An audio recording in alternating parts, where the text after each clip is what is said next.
Good evening, you're with DD India and this is World Today. My name is Mark Lynn. On the show this evening, we look at the excitement around commercial space travel. Expensive, but also at what cost and opportunity cost to the world. The pros and cons. We'll also be giving you global updates on COVID and how the world is dealing with concerns of the Delta variant and simultaneously with the adverse weather caused by climate change. So let's begin with the headlines. Jeff Bezos' successful space sojourn sets the stage for an intense and fierce competition for space tourism between competing private concerns. Space is limitless in this concern, say experts.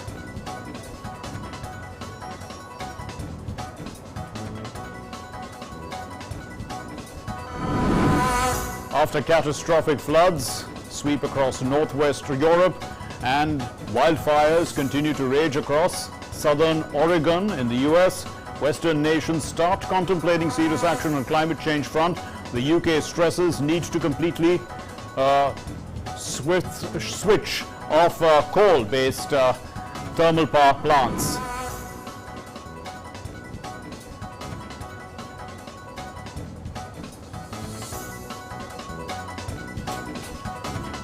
The former British advisor to the British Prime Minister Johnson, Dominic Cummings, again makes some startling accusations and says that Johnson did not have a plan to fight COVID, and his then girlfriend, Carrie Symonds, wanted to edge Cummings and others out of important government decisions. COVID continues to force nations to announce restrictions as the Delta variant wreaks havoc. Delta variant now accounts for more than 80% of new COVID-19 cases in the United States, Russia, France, South Korea facing surge in cases. Pentagon to evaluate the safety protocols surrounding the president's nuclear football after one such briefcase nearly came within range of rioters storming the Capitol on January 6th. The football contains codes needed for a strike. Brisbane pips rivals and challengers to become the host city for the 2032 Olympics as the International Olympic Committee overwhelmingly approves the recommendations of its executive board. People erupt in cheers. Australia becomes the second nation after the US to host the Summer Olympics in 3 cities. Well, let's begin with the big news.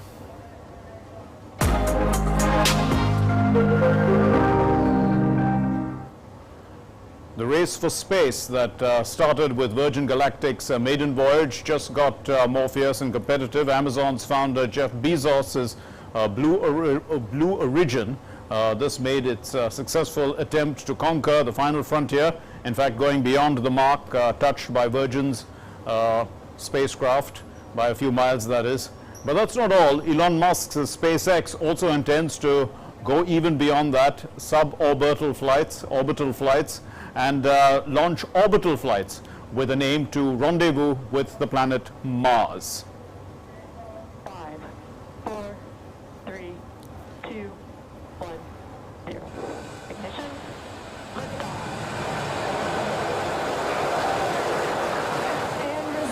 Man is blasting off into space to earn more money for his life on Earth. The race for space has just got more competitive and fierce. Jeff Bezos, the world's richest man, soared about 107 kilometers above the Texas desert aboard his company Blue Origin's New Shepard launch vehicle on July 20 and returned safely to Earth.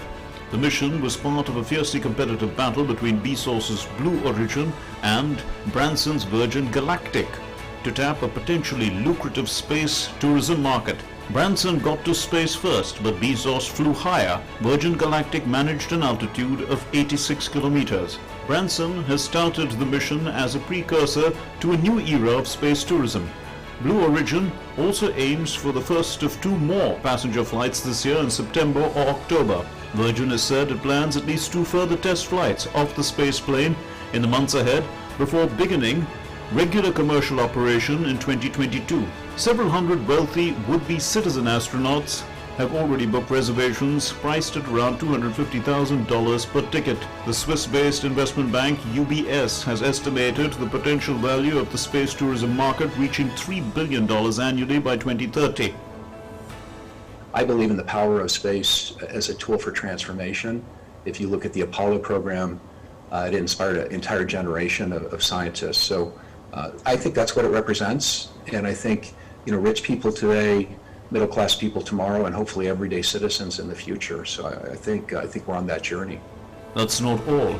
Tesla's Elon Musk is aiming higher, setting his eyes on Mars. The Elon Musk-founded SpaceX has spelled its aim at colonization of Mars. That's a pedestal higher than Blue Origin or Virgin Galactic.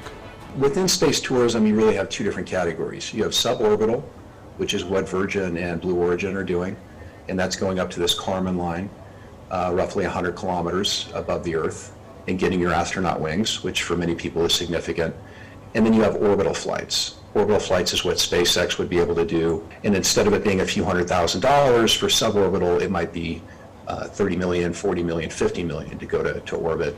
The space for space tourism is surely getting more and more crowded, as many companies are jumping into the fray to grab their share of the lucrative pie. I think within the next 10 years, it's likely we'll have a half a dozen or more private space stations in orbit that people can actually go to. We have a couple of tourist missions scoped to do what's called cislunar, which is to go to the moon and around it and back, not landing. But that's also a very significant mission. But I do think we'll have moon tourism in our lifetimes. And then, of course, looking even further downfield, deep space, Mars, Elon's got his sights set on Mars, as we know. The possibilities are endless. With man ready for more adventure in space, there will be companies propping up in the future too, promising the moon for their customers. As they say here literally, this space will be limitless for all involved. Bureau Report, DD India. So we're going to be joined now by Dr. Ajay Lele, Senior Fellow at the Manohar Parrikar Institute of Defense Studies and Analysis. Thanks very much, Dr. Lele, for being with us. So it's not quite interstellar or Star Trek as yet, but some form of space outing, if not Space Odyssey. But well, the question is, this is for fun, or is this, for a greater mission of taking humans to, let's say, colonize somewhere out there?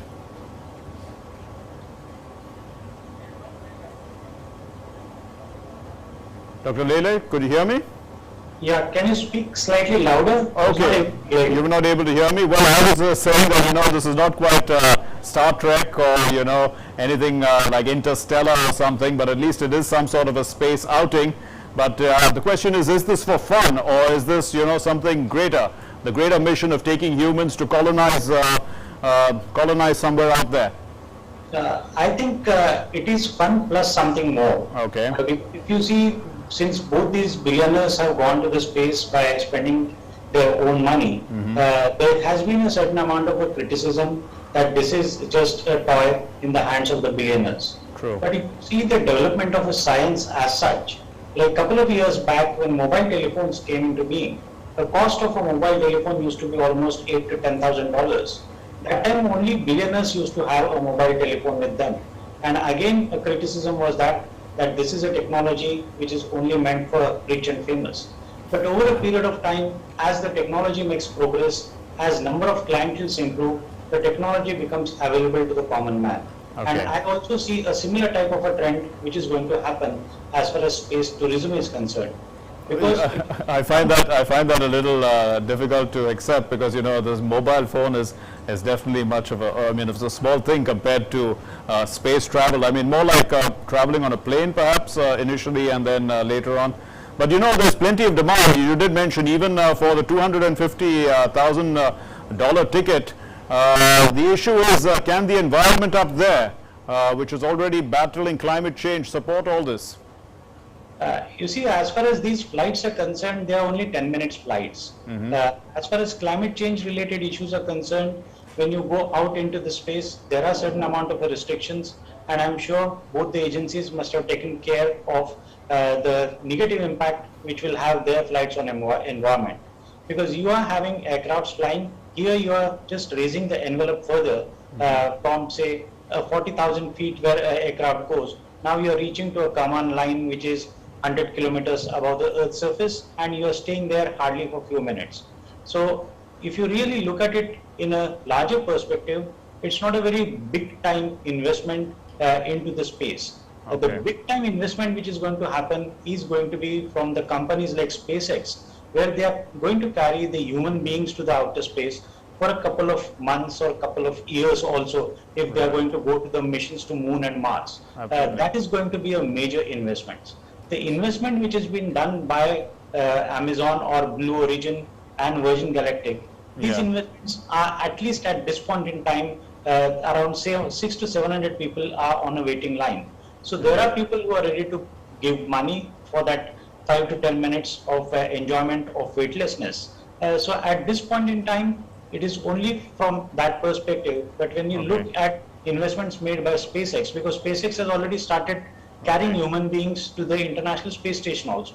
So SpaceX is looking at orbital flights, and these two people are looking at suborbital flights, which is at this point in time only for the sake of, one can say, enjoyment. But I'm sure that over a period of time, these things also will change, and you will have some sort of a science also could be made during these flight experiments. Well, if this is seen as, you know, an incentive, it seemed like Yuri Gagarin achieved more in the first space flight back in 1961 than these suborbital missions now. What would you say? I mean, because I mean, here you're just going off into space for fun for a few minutes and then coming back. And you're going to, I mean, is it that exciting? I mean, we've seen that people have stayed in the space station for 6 months at a time and much longer than that. So it doesn't seem to be that much of a novelty. You see, this is not a novelty to start with. This is a suborbital flight. Yuri Gagarin had an orbital flight lasting for 108 minutes. So that was an entirely different game. That's what I'm trying to explain. That right now the bigger game is being played by the company like SpaceX, where International Space Station, now the astronauts are going to International Space Station by using a rocket by a SpaceX. As far as these two gentlemen are concerned, they have got a limited ambition, a limited scope, but there is a market for everything. I think they're not looking at a global major market. They want to establish a niche market, and I think they have become successful with it. So you've described two types, that's two types of markets. So how big do you think the industry can get in terms of jobs and businesses if this is all opened up? After all, let's take, you know, if we look at what SpaceX is looking at, they are looking at space has no limit. And what sort of regulation then would be required? There are all sorts of questions that come up, isn't it? You see, rules and regulations in space always has been a question mark. And for many years, there are many countries who are trying to ensure that some sort of a legality into the space regime will exist. The major problem right now, what we face in the outer space is the issue of a space debris, because that's going to be that is actually a very dangerous thing to have space debris. If you have more missions into the space, particularly the missions by SpaceX and all that, because the debris usually are at a level of around 400 kilometers and above. So those types of missions are going to increase number of debris. So you need to have certain amount of a legality associated with it, that who is responsible for creating debris and what sort of a precaution should be taken to ensure that those debris are brought down and they are getting burnt as they enter into the Earth's atmosphere. So legality is going to come up in a big way. But as far as Amazon or Blue Origin is concerned and Virgin is concerned, they are looking at a very different type of a market. They are thinking of, right now you see they have reached to a level like Virgin Atlantic has reached to a level of 85 kilometers and Blue Origin has reached to command line that is 100 kilometers. Now the talk is that they want to establish something which is known as a space hotels at a height or at a altitude of around say 40 kilometers above the Earth's surface or something. So there are various types of ideas which have been floated. Those ideas were considered as more of a fairy tale for many years. But now with the success of these two missions, and you see they have made a statement by entering into the spacecraft, risking their life and going out into the space, It may be for 10 minutes, but they have made a statement to the entire world. And I think that's going to attract major chunk of a market towards both these organizations. So that sounds great. But let's look at India's role now. Well, we've seen ISRO has driven India's space program, but of course the private sector can play a role, and the private sector has linked up with ISRO.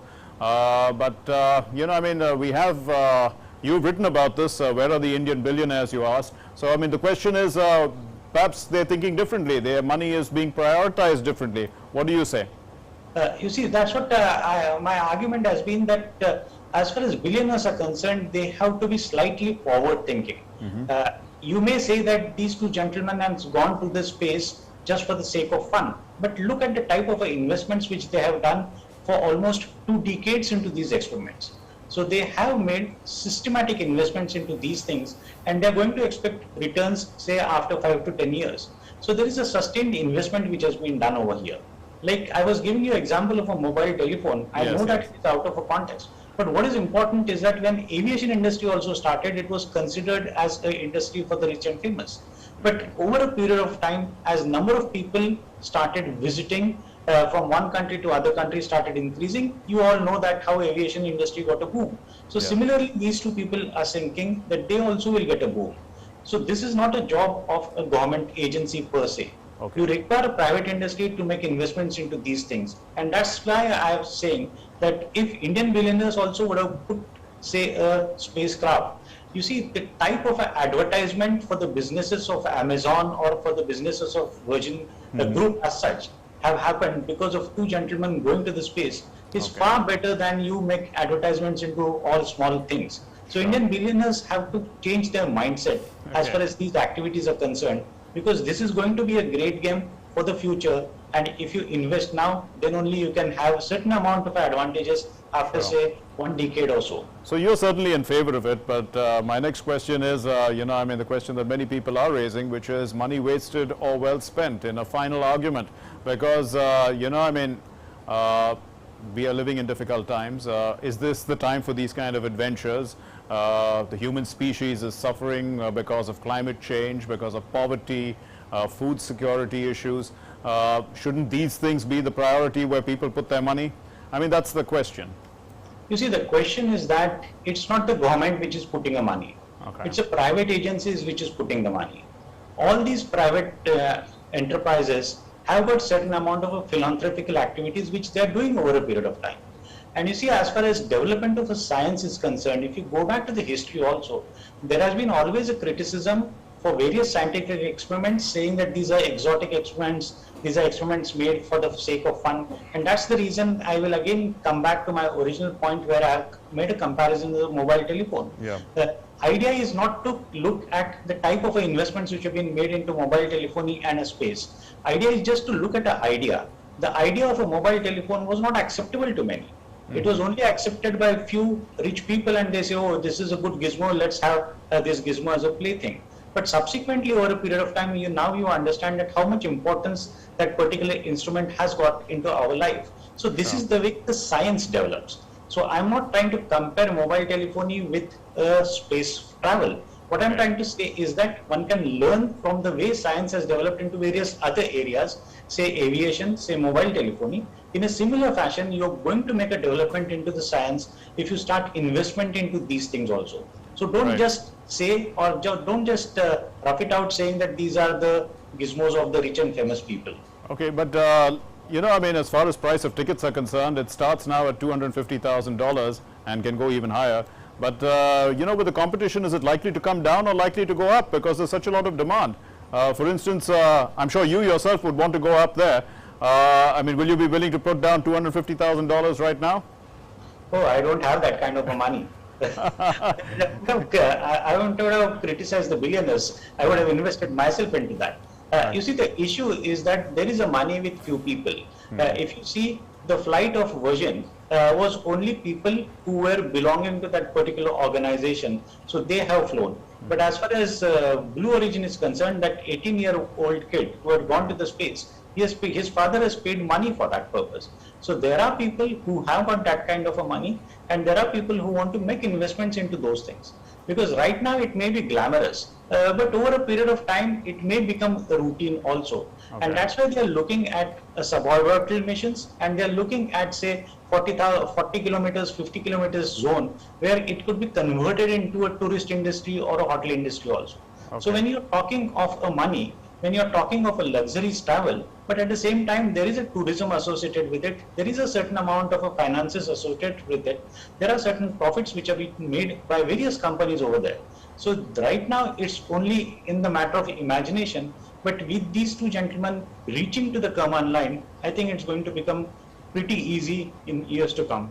And technology-wise, finally, Dr. Lele, technology-wise, do we have the wherewithal, we in India, to be able to achieve this, at a lower cost? Because India has always, been pioneers in reducing the costs of all these things, including probably space travel. You see, now the issue is that India can reduce money, we can do a frugal engineering because our government agencies are able to achieve it. Is India private sector ready for doing these things? Okay. You see, private sector, whether it is in India or whether it is abroad, is always looking out for profits, and there is nothing wrong into it. Yes. But if a private sector is going to do certain amount of investments, take certain amount of beatings financially for initial couple of years, ensuring that a technology gets developed into a very systematic fashion, but in a very cost-effective sort of a fashion, then I'm sure that Indian industry also can come up the way ISRO has come up with a frugal engineering and lot amount of cost saving, and they can give a run for the money for both these the organizations in years to come. Right. Thanks very much, Dr. Ajay Lele. Sorry for keeping you that long that your throat got affected by that. Thanks for being with us. Moving on then to our next story. The developed bloc is renewing its efforts to mitigate climate change. The eagerness and urgency is clearly palpable. This is in statements which are coming out from the Western countries about the need to reduce carbon footprints. But not long ago, the majority of the countries, the nations of the world, including the United States, walked out of the Paris Agreement. It reached at COP21, and now they're all talking of starting again by completely stopping thermal power plants across the world. The world is witnessing unprecedented run of natural disasters and incidents of forest fires this summer. Be it floods in Europe or China, forest fires in the US and Russia, the nature's fury has left the man exasperated and stunned into submission. The answer, experts say, lie in fighting the long and hard battle of climate change and environment protection. Britain will host the next UN climate conference called COP26 in November in Glasgow, Scotland. Alok Sharma, UK President for COP26, has outlined the priorities already. He has said that climate change talks this year will be aimed at keeping global warming in check and highlight the immediate need to consign coal power to history. The meeting aims to spur more ambitious commitments by countries to global average temperature rise well below 2 degrees Celsius this century, which was agreed under the Paris Agreement in 2015 to avoid devastating effects such as more extreme weather, heat waves, floods and droughts. I want COP26 to be the COP where we consign coal power to history. And actually, we are seeing some movements. I mean, if I talk about the UK's own journey when it comes to coal power, back in 2012, less than 10 years ago, 40% of our electricity was coming from coal. We are now at less than 2%. We brought forward the date to 2024 by which we will be coal-free in our electricity mix. The group of 7 nations in May pledged to rapidly scale up technologies and policies that accelerate the transition away from unabated coal capacity, including ending new government support for coal power by the end of this year, but many countries still finance and plan to build new coal plants. After catastrophic floods swept across northwest Europe last week, and as wildfires continue to rage across southern Oregon in the United States, energy and climate ministers of the group of 20 rich and emerging nations will meet this week in Italy to try to increase emissions cut and climate finance pledges.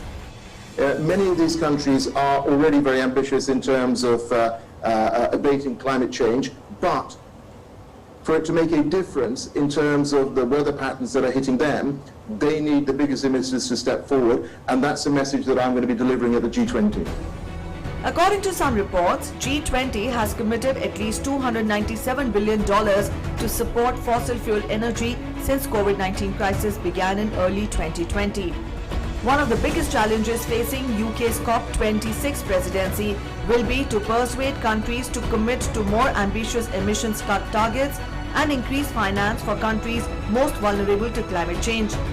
India remains one of the leading economies of the world that has walked the talk and held high its commitments made by Prime Minister Narendra Modi at COP21 in Paris. Its reducing carbon footprint and focus on increasing share of renewable energies in the total energy pie is already producing results. With initiatives like the ISA, India has shown the world the way to go ahead in this regard. World Today Desk, DD India.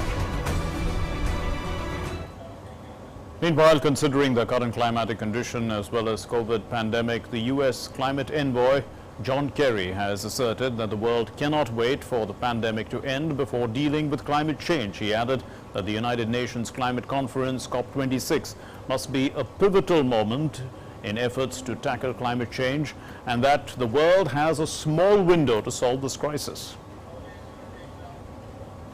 We don't have the luxury of waiting until COVID is vanquished to take up the climate challenge.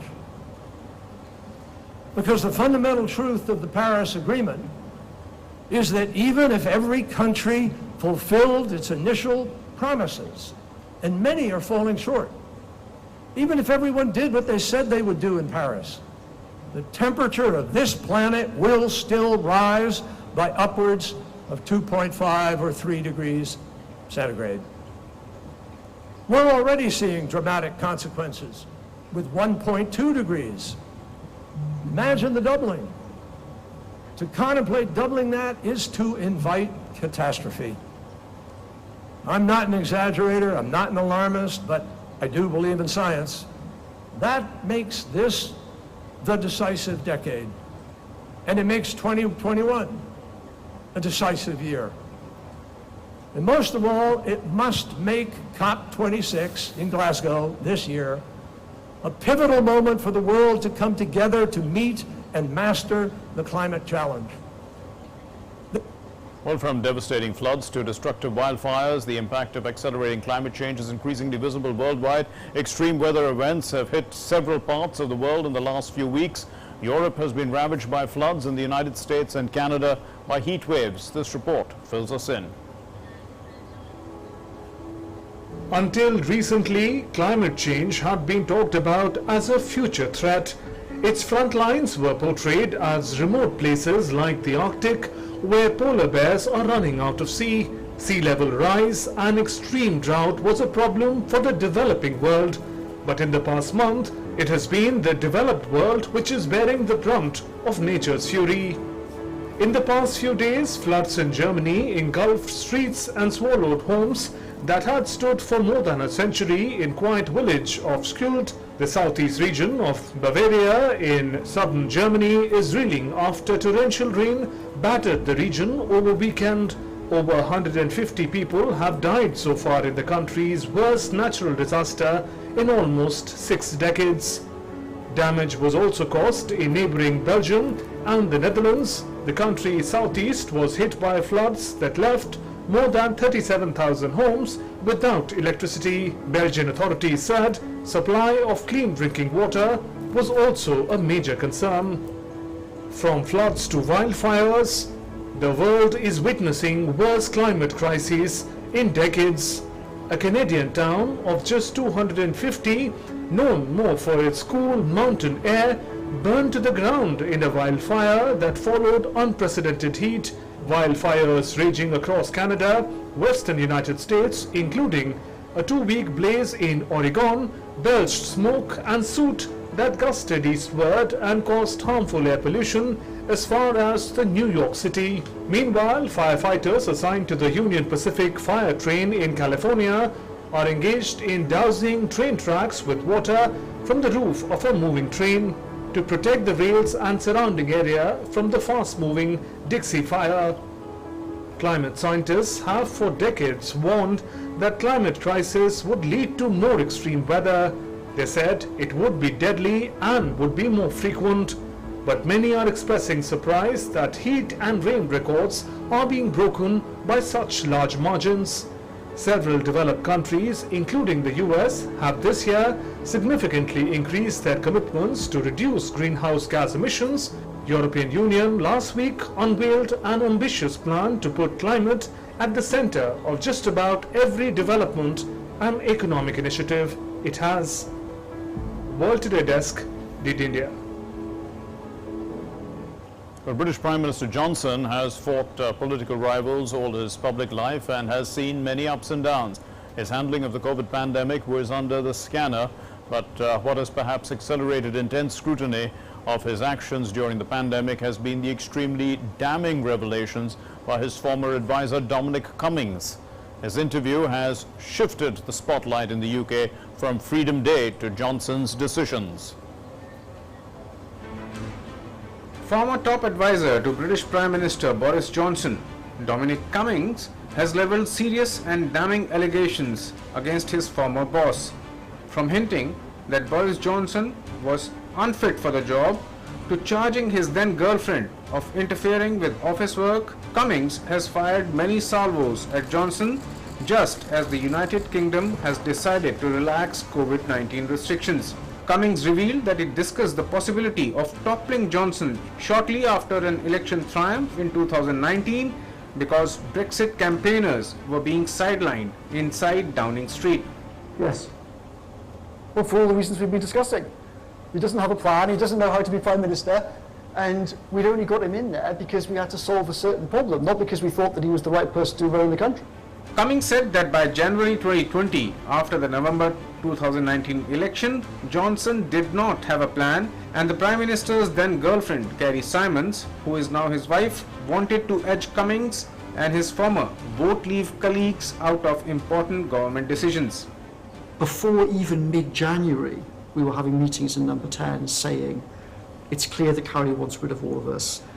At that point, we were already saying that by the summer, either we'll all have gone from here, or we'll be in the process of trying to get rid of him and get someone else in as Prime Minister. Cummings made the comments in his first TV interview since leaving the job last year. He has accused Johnson of not wanting to impose a second coronavirus lockdown because he said that people who are dying are essentially all over 80 years. Downing Street said that Johnson had taken action to protect lives and livelihoods. After the first wave passed, and then after he came back to work, initially his view was essentially, thank goodness we did do that. But very quickly, as the Telegraph and various parts of the media and the Tory party started screaming, he then basically reverted and said, actually the whole thing was a disaster, we should never have done it. I was right in February, we should basically just ignore it and just let the thing wash through the country and not destroy the economy and move on. The UK government has not immediately responded to a request for comment about Cummings' latest remarks. But given the serious nature of the allegations, United Kingdom's Prime Minister will have to come out with some response sooner or later. World Today Desk, DD India. Well, nuclear launch codes, they are the most guarded secrets of the US president, but the fact that the US president can authenticate a code while on the move has become a matter of caution for the American public and the world at large as well. The nuclear football travels with the president and can be activated when he so desires. The debate is whether to restrict this practice to a large extent. Here's the reasoning. The Pentagon watchdog said on Tuesday it would evacuate the safety protocols surrounding the president's nuclear football containing codes needed for a strike after one such briefcase nearly came within range of rioters storming the Capitol on January 6th. In a brief notice, Inspector General's office said it would evacuate the extent to which Pentagon officials could detect and respond if presidential emergency satchel were lost, stolen or compromised. Concerns surrounding the January 6th siege helped trigger the evaluation. On that date, Vice President Mike Pence was at US Capitol accompanied by a military aide carrying a backup nuclear football when the building was stormed by supporters of the then President Donald Trump. The satchel holds the codes the president would use to authenticate an order to launch nuclear missiles should he or she not be at the White House. Security footage made public during Trump's subsequent impeachment trial showed Pence and the military aide who had the satchel being ushered to safety as protesters got closer to their location. Even if rioters had taken possession of the satchel, any nuclear strike order would still have needed to be confirmed and processed by the military. But January 6th was just one of the several times during Trump's presidency that security of nuclear football came into question. World Today Desk, DD India. The Malian security forces have apprehended at least 2 men in Bamako's Grand Mosque on Tuesday. This is after the presidency said that at least one attempted to stab the interim president, Assimi Goïta. And while a group of soldiers encircled Goïta for his protection, another security detail apprehended 2 men, pinning them down to the ground before leading them outside the mosque. Mali was thrown into political turmoil after a military junta led by Goïta toppled the president Ibrahim Boubacar Keïta in August of 2020. Goïta served as the vice president to the transitional leader Ben Nador until his ouster in May. An update from Haiti. Well, Ariel Henry has been formally appointed as the Prime Minister on Tuesday. Henry assumed the role of the de facto leader of the Western Hemisphere's poorest nation in a ceremony in the capital Port-au-Prince, where he began his inaugural speech with a minute's silence to the slain president. And Henry called for continued international support for the government. The new Prime Minister also stressed that the government needed to restore order and security, as well as work to strengthen an economy which was wrecked by crime and coronavirus. Henry's appointment was intended to facilitate elections. Polls have not been held in Haiti since 2016, but they are currently set for September.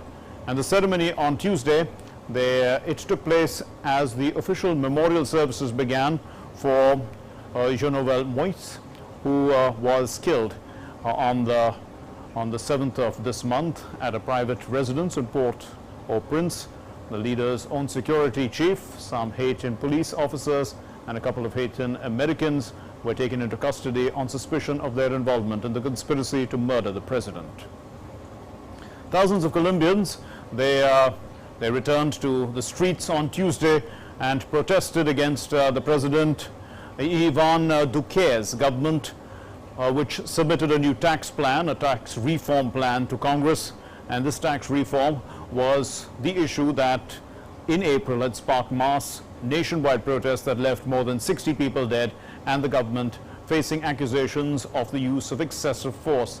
The protesters in several cities marked Colombia's Independence Day by demanding police reform and also greater support from the government in the wake of the coronavirus pandemic, which has seen the poverty rate rise from 37% to 42% in a country of about 50 million people. The European Commission gave Poland until August 16 to comply with a ruling by the EU top court that Poland's new system for disciplining judges broke EU law. The EU Vice President Vera Jourova in a press briefing said that if Poland does not comply, the Commission would ask the EU court to impose financial sanctions on Warsaw. The Commission also listed serious concerns about the rule of law in Poland and Hungary in a report that could help decide whether they receive billions of euros in EU funds to help recover from the COVID-19 pandemic. The Commission said Poland and Hungary were undermining media pluralism and court independence. They are the only 2 countries in the 27-member bloc under formal EU investigation for jeopardizing the rule of law. The European Commission decided today to empower the Commissioner Reynders in his role as Commissioner for Justice to adopt measures to induce the Republic of Poland to comply with an order and a judgment of the Court of Justice. We have sent a letter on this matter.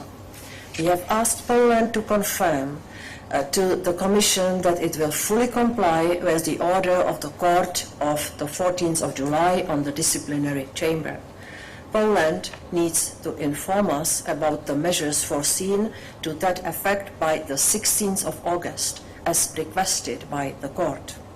Failing that, the Commission will request the European Court of Justice to impose a penalty payment on Poland. Well, Russia has unveiled a prototype of a new Sukhoi fifth-generation fighter jet at its annual MAKS air show. And the warplane, given the name, codename Checkmate. Now, it's likely to be touted as a rival to the F-35 stealth fighter of the U.S. This warplane is expected to take to the skies in 2023, with the first batch due to be produced in 2026. Russia already has fourth-generation fighter jets, and these are the heavy-class Sukhoi Su, the Su-27, and also the light-class Mikoyan, that's the MiG-29. So it has one heavy-class fifth-generation fighter jet, that's the Su-57, but no light-class equivalent. And under the President, Vladimir Putin, it has invested heavily, in fact, in military aircraft, also new armaments, both for its own armed forces as well as to boost exports, revenue, and weapon sales. Many of its new warplanes, weapons, they're all based on the Soviet-era technology from the Cold War, but of course adapted. Former Hollywood producer Harvey Weinstein was extradited from New York to California, and this happened on Tuesday, and he's going to face trial on rape and assault charges. Weinstein was convicted in New York in February 2020 for sexual assault and rape and was sentenced to 23 years in prison. In Los Angeles, he is wanted for trial on charges of attacking 5 women from 2004 to 2013. And the Los Angeles charges include forcible rape and several unnatural sexual acts by use of force. Weinstein is appealing his New York conviction and sentence and has denied all allegations. He was one of the most powerful movie and TV producers in Hollywood before these allegations by more than 80 women of sexual misconduct surfaced in 2017 and led to criminal charges and fueled the wider #MeToo movement. And he also co-founded Miramax Films, whose hit movies include Shakespeare in Love, Pulp Fiction, among others, and his own eponymous film studio named after himself has filed for bankruptcy. It did so in March of 2018. Well, before we get you some other non-COVID updates from across the globe, let's take a look at updates worldwide from COVID.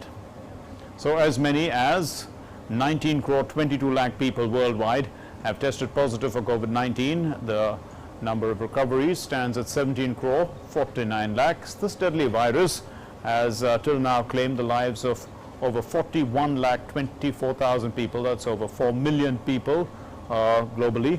The US continues to remain the worst affected by this disease. More than 3 crore 50 lakh people have been from that country have been infected. 3 crore is over 30 million, and so far. So this virus has claimed lives of more than 6 lakh 25,000 people in the United States. 625,000 people have lost their lives in the US to this virus.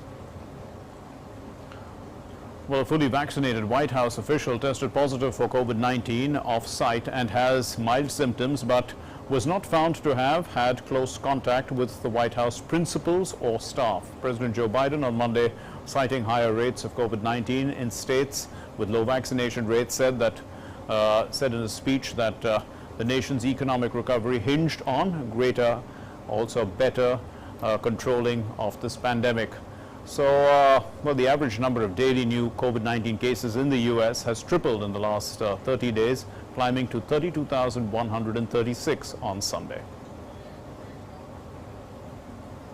Yesterday, a fully vaccinated White House official tested positive for COVID-19 off campus. In accordance with our rigorous COVID-19 protocols, the official remains off campus as they wait for a confirmatory PCR test. The White House Medical Unit has conducted contact tracing interviews and determined no close contacts among White House principals or staff or the president. The individual has mild symptoms. We know that there will be breakthrough cases, but as this instance shows, cases in vaccinated individuals are are typically mild. The White House is prepared for breakthrough cases with regular testing. This is another reminder of the efficacy of the COVID-19 vaccines against severe illness or hospitalization. At a U.S. Senate hearing on Tuesday, America's top infectious disease expert, Dr. Anthony Fauci, tested that the Delta variant now accounts for more than 80% of new COVID-19 cases in the United States. However, anyone who tuned into the hearing of the U.S. Senate Health Committee would have been struck by the heated and extended exchange between Fauci and the Republican Senator Rand Paul, who has often used these hearings to peddle the theory that the virus was fabricated inside a Wuhan laboratory and that the U.S. government had funded this research. Well, the exchange was a glimpse into the cultural as well as political tensions within the United States over the origin of the virus. Well, also liberties lost by mask wearing and the efficacy or the efficiency or the inefficiency of the vaccines. Fauci bristled at Paul's suggestion that he may have been aware as well that the Wuhan lab was engaged in US-funded gain-of-function research in which the pathogens are manipulated to increase their ability to transmit among hosts, whether those hosts are animal or human. A bus in Brazil is bringing vaccines to people in Minas Gerais. This is the state over there. So the vaccination bus is a joint initiative of the Brazilian Red Cross, the Department of Health, and the government of Minas Gerais. The vehicle, it was donated by Mercedes-Benz, the mobile vaccination unit. It looks similar to buses used by public transportation, and it will distribute jabs throughout the state for a total of 45 days. There are 3 immunization cabins with the vaccination bus, and its crew consists of 6 people who are aided by local teams. Russia on Tuesday reported 27,770 new COVID-19 cases, and these include 3,188 in Moscow. So this has pushed the total number of cases confirmed during the pandemic to more than 60 lakh or 6 million in Russia. Well, Russia ranks 4th, in fact, globally in COVID-19 tally with 60 lakh and 6,536. And the government has reported 784 coronavirus-related deaths, which include 101 in Moscow. So Russia is facing a surge in cases that authorities have blamed on this Delta variant and also the slow rate of vaccinations there. The French Health Minister, Olivier Véran, has said a record number of 18,000 new infections reached over the last 24 hours in France on Tuesday. So the country is experiencing a 4th COVID wave. That's what they say. The government is set to institute new measures such as requiring a health pass in a wide array of venues from the start of August and making vaccination mandatory for health workers. These will still account for some of the toughest in Europe. Now, starting from Wednesday, a health pass proving to be a person who has vaccination or not, who has a vaccinated vaccination. These, as well as recently, or somebody who's had a recent negative test, these are new instructions, as well as somebody who's just recovered from the COVID virus. These are the kind of measures that a person will have to have, so that will allow these people to visit cultural venues which have an attendance of more than 50 people. Brisbane will host the 2032 Olympics after the International Olympic Committee approved the recommendation of its executive board. Brisbane, where a crowd had gathered to watch the announcement on big screens, becomes the 3rd Australian city to get the Games after Melbourne, which did so in 1956, Sydney did so in 2000. Queensland's Gold Coast hosted the 2018 Commonwealth Games. Now Australia will become only the 2nd country in the world after the US to host the Summer Games in 3 different cities. The International Olympic Committee has the honor to announce that the Games of the 35th Olympiad awarded to Brisbane, Australia. Brisbane will host the 2032 Olympics after the International Olympic Committee approved the recommendation of its executive board. Brisbane becomes the third Australian city to get the Games after Melbourne in the year 1956 and Sydney in the year 2000. With this, Australia becomes only the second country in the world after the United States to stage Summer Olympic Games in 3 different cities. Queensland's state capital had been the preferred host chosen in February and had earned the nod of the executive board last month. Never in my lifetime did I think this was going to happen. We've done it Queensland, we've done it Brisbane. This is fantastic, it's amazing. Tonight is your night. Enjoy. Several cities and countries had publicly expressed an interest in staging the 2032 Olympic Games, including Indonesia, Hungary's capital Budapest, China, Qatar's Doha, and Germany's Ruhr Valley region. But in a new process adopted by the IOC that does not openly pit cities against each other, Brisbane had already moved ahead of any rival back in February, having been selected as a preferred host. The city's bid had earned repeated praise from the IOC for its high percentage of existing venues, support from all levels of government and the private sector, experience in organizing major events, and its favorable weather, among other things. The state of Queensland hosted the 2018 Commonwealth Games. The Australian Olympic movement, the opportunity that this presents to all of our sports, to the next generation of athletes, to our Indigenous programs, and I'd like to thank our partners, the federal government, the Brisbane City Council and the Queensland government for taking this challenge up, for working with us, and we look forward to continuing this team. Australians celebrated Brisbane being named the host city of the 2032 Olympic Summer Games. Hundreds of people gathered at the Riverside South Bank, erupting, ensuring as the defining moments of the IOC session were broadcast on a big screen. Strict lockdowns in 3 of Australia's 6 states due to COVID-19 outbreaks limited the nationwide celebrations. It's also an exciting moment for the International Olympic Committee because with Brisbane, they're a host which is fully aligned with our reforms, with the Olympic Agenda 2020 +5. It's a very sustainable project, and it's a project with a great legacy, and it's a project from a sports-loving nation. And this is what it is about, to see the sports-loving Aussies celebrating the Olympic Games. I hope I can still make it until then and be there. The IOC overhauled its bidding rules in 2019 to reduce costs and make the process easier for cities. There are no official candidate cities campaigning ahead of the vote, as has been the case in the past. Instead, the IOC picks a preferred host after talks with all interested cities and then puts that city to a vote at its session. Tokyo is hosting the postponed 2020 Olympics this week, and Paris will stage the 2024 Games. Sports Desk, DD India. Well, in conclusion, some stories with a difference in our Beyond Headlines segment.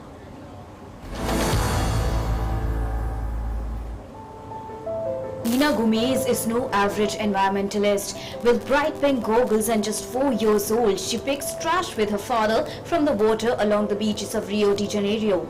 With Nina in tow, her father Gomez sets out on a pedal boat into the picturesque but polluted waters of Rio Guanabara Bay, where she grabs plastic bottles and bags and puts them in a mesh net. Asked why she collects waste from the sea, she says fish and turtles will otherwise die. Gomez, who made a film in the year 2017 about the underwater world of Guanabara Bay, was inspired by the birth of his daughter to start Instituto Mar Urbano, a Rio-based group dedicated to fighting marine disasters. Gomez hopes that Nina's example will serve to inspire love and empathy and also help break public apathy that surrounds environmental protection in Brazil. In the United Kingdom, royal officials clad in scarlet outfits took to the River Thames in traditional boats for the annual swan-upping ceremony, an 800-year-old tradition of counting the swans owned by Britain's monarch. Teams will row up a stretch of the river over the next few days to carry out the annual census of the birds. The ancient ceremony dates back to the 12th century, when the English crown first claimed ownership of all mute swans, which have long curved necks, orange beaks and white feathers. The annual event had to be cancelled last year due to the coronavirus pandemic. Queen Elizabeth shares ownership of mute swans on the Thames with the old trade associations of the vintners and dyers, who also join in the upping. To honor those who participated and create a permanent tribute to the racial justice movement, Black Lives Matter, artist Chanda Francis took plywood used to board up storefronts across the city last year and turned it into a sculpture called Rocket Plug. Francis was one of 5 artists chosen to participate in the plywood protection project organized by Worthless Studios, a New York not-for-profit created to support artists by supplying materials. The sculptures were installed in May 2021. The UK's Royal Mint has delivered a record profit for the year 2020-21 as its masterwork coins honouring music legends attracted new customers. The Royal Mint announced its £12.7 million profit on Wednesday. In the 2020-21 financial year, the Royal Mint introduced bespoke coins honouring music legends including David Bowie, Sir Elton John and The Who, attracting sales in the US and Asia particularly. A coin weighing almost 10 kg to mark the Queen's 95th birthday also drove up sales, and a new 50 pence coin celebrating diversity Bill Britain entered circulation. After several delays, the Berlin Humboldt Forum has been officially opened after 18 years of construction. The Center for Culture, Art and Science was built behind the reconstructed facade of the Berlin Palace. Overall, the project, which was implemented according to the plans of the Italian architect Franco Stella, cost around 680 million euros. The cost ceiling has been raised repeatedly in the past. The approximately 40,000 square meter building in the heart of Berlin is shared by 2 museums of the Prussian Culture Heritage Foundation, the State of Berlin, the Humboldt University and the Humboldt Forum Foundation. Exhibits from Asia, Africa, America and Oceania, as well as objects on the history of Berlin, have been put on display. Iran, facing a fall in fertility rate, has launched a state-approved matchmaking app to promote marriages in the country. Hamdam app, developed by a state-affiliated Islamic cultural body, requires users to verify their identity of the users. The app offers matching and counseling services to prospective couples and their families and remains in touch with them for 4 years after marriage. As the world celebrates Eid al-Adha, a 5-horn ram in Nigeria has caught attention of many. A video of one ram with 5 horns has gone viral, with some saying it is a good omen. The bizarre animal was one of those on sale at a livestock market in Lagos ahead of the 2-day Islamic festival. The ram was sold to an unidentified buyer on Monday. Mass pilgrims hurled pebbles at a giant wall in a symbolic stoning of the devil on Tuesday, while others performed the farewell walk around the Kaaba during the final part of this year's Hajj. Some of the measures implemented saw pilgrims receiving the small pebbles they used to perform the stoning ritual in a small pack to avoid crowding, where pilgrims traditionally pick up the stones. Social distancing markers were put on the grounds where worshippers were seen throwing the stones. A field hospital in Vietnam's Thu Duc City is taking care of over 2,000 patients. To share the difficulties with all patients and healthcare staff here, a special kitchen has been opened right in the Bin Khan residential area. It provides free meals to patients, doctors and nurses in the field hospital. Every noon, local people take turns cooking, making dishes or preparing supplies such as face masks, bottled water, protective gear and fans. The team only accepts people from one block that have tested negative for COVID-19. They bring all kinds of ingredients to the kitchen and make it a supply hub for the field hospital. World Today Desk, DD India.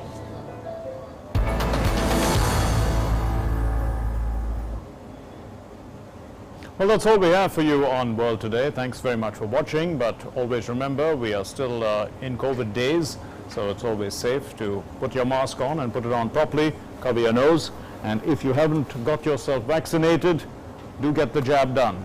Thanks for watching. Namaskar.